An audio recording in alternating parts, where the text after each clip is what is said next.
Minyak kemasan non-subsidi, kecap, bumbu dapur kemasan, bahkan sampai sabun, deterjen menjadi barang yang kena kenaikan PPN menjadi 12%. Lalu barang apa saja yang tidak kena kenaikan PPN? Jurnalis Kompas TV Asri Gunawan dan juru kamera Bondan Wicaksono melaporkan langsung dari atau mencari bukti transaksi lewat pedagang di pasar tradisional. Efek domino kenaikan PPN menjadi 12% yang akan berlaku mulai Januari 2025 dirasakan langsung di ekosistem pasar tradisional. Penjual terpaksa harus menaikkan harga barang, pembeli pun tentu harus membayar lebih. Lalu sebesar apa dampaknya bagi konsumsi kebutuhan sehari-hari masyarakat? Ikuti penelusuran saya. Saudara, saya coba pantau dari tadi beberapa jam, kondisi di Pasar Palmerah ternyata sepi. Nah, ini juga tidak dapat dipungkiri bahwa merupakan salah satu efek dari menurunnya daya beli masyarakat. Tapi ini di salah satu kios sepertinya sedang ada yang beli begitu. Saya coba tanya langsung. Ibu, maaf ganggu, boleh tanya ibu siapa namanya? Ya, Ibu Miss. Ibu habis belanja di sini? Iya. Ibu tadi belanja apa aja? Ini kan ada bahan-bahan pokok juga. Ya, beli minyak, beli kebutuhan sehari-hari lah. Nah, ini biasanya Ibu kalau beli ke pasar dari sebelum-sebelumnya dan dengan hari ini ada perbedaan nggak, Bu? Karena kan kita tahu juga harga semakin naik ya setiap. Ada perbedaannya banyak. Semua pada naik. Barang-barang sembako ya sayuran naik semua. Sekarang kalau beli dikurangi atau? Dikurangin secukupnya duitnya.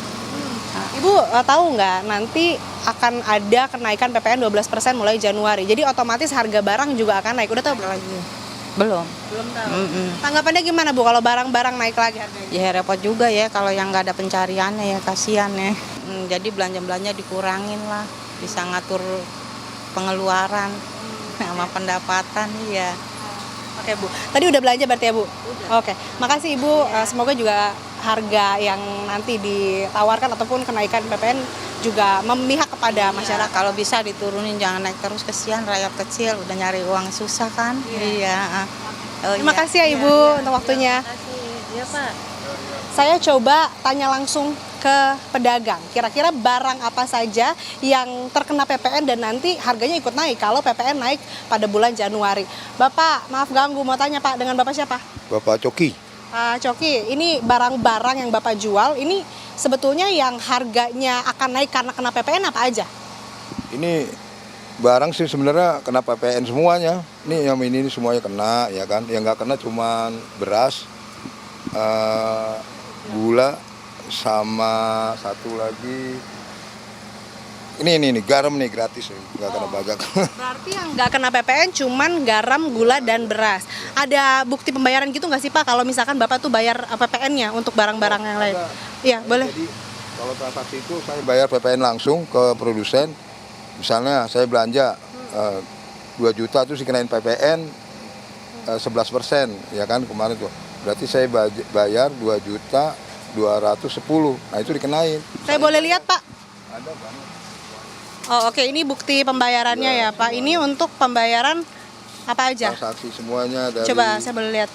Saya ada minyak, ada tunjukkan terigu, juga ya. ada Oh. macam-macam lah. Oh, sabun juga ya. Ternyata Ya, ini semuanya. sabun yang bisa dipakai sehari-hari juga terkena PPN, Saudara. Ini sabun. Lalu kita lihat yang lain.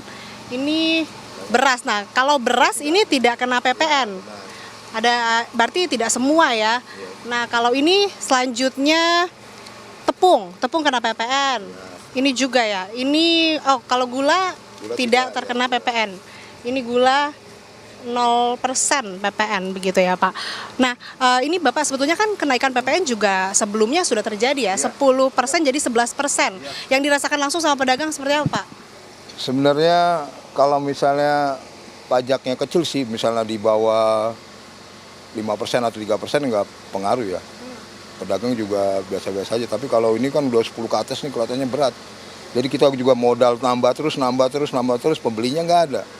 Pembelinya tuh gimana ya, harga jadi mahal. Semua nih barangnya mahal semua, kena semua.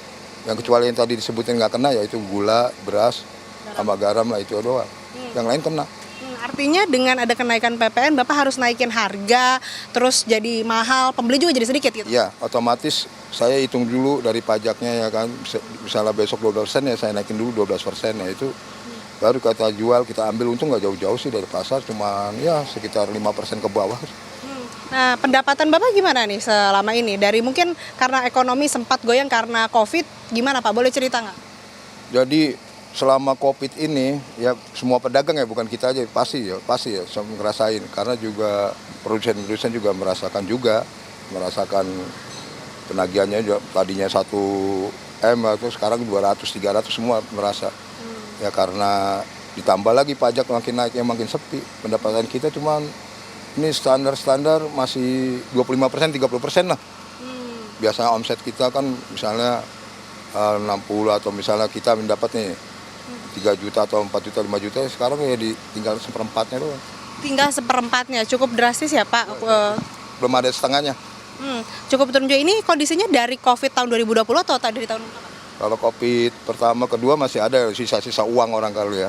Tapi pas sudah ketiga mau terakhir sampai sekarang ini nggak ada. Oke, artinya kalau nanti nih kan Januari akan ada kenaikan PPN jadi 12%, naik lagi nih 1% poin. Gimana Pak tanggapan?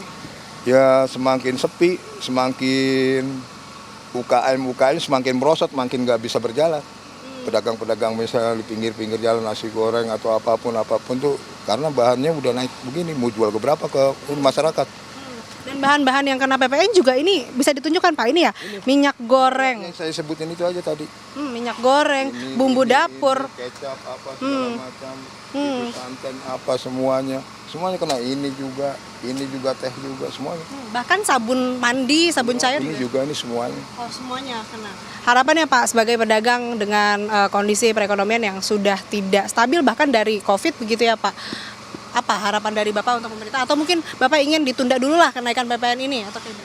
Sebaiknya ditunda, dan sebaiknya lagi ya kita sebagai pedagang itu pajak sembako atau makanan jenis gini nih bahan-bahan untuk sembako ini untuk UKM nih, kalau bisa pajaknya jangan unsur tinggi, bedain dong sama yang lain gitu. Misalnya untuk ini kan kita pangan ya, sandangnya atau apanya nggak apa-apa. Dan ini juga barang-barang dari luar negeri mau naikin tinggi-tinggi nggak masalah, mau 12% kayak 20%, pembelinya kan orang berduit. Kali ini kan untuk rakyat kita, UKM doang semuanya. Artinya ya harapannya untuk kebutuhan sehari-hari yang memang nggak bisa tergantikan, yang mau nggak mau harus beli, itu janganlah pajaknya tinggi, begitu ya Pak.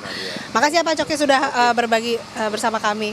Itu dia saudara, barang-barang yang memang dijual di pasar menjadi kebutuhan sehari-hari, mau nggak mau harus beli, ternyata kena PPN juga, dan harganya otomatis nanti akan naik. Harapan pedagang tentu saja barang-barang yang memang dibeli oleh masyarakat sehari-hari, yang dijual sehari-hari pula oleh pedagang ini tidak dikenakan pajak yang begitu tinggi, karena tentu saja tadi bisa menurunkan daya beli masyarakat dan tentu saja berdampak pada pelaku usaha yang nantinya mereka akan mengalami penurunan pendapatan. Saudara, PPN 12% memang mandat, tetapi nggak semua masyarakat sanggup. Negara memang butuh biaya untuk program prioritas. Tetapi ingat, daya beli masyarakat kelas menengah juga sedang tidak baik-baik saja. Asri Gunawan, Bondan Wicaksono, Kompas TV, Jakarta.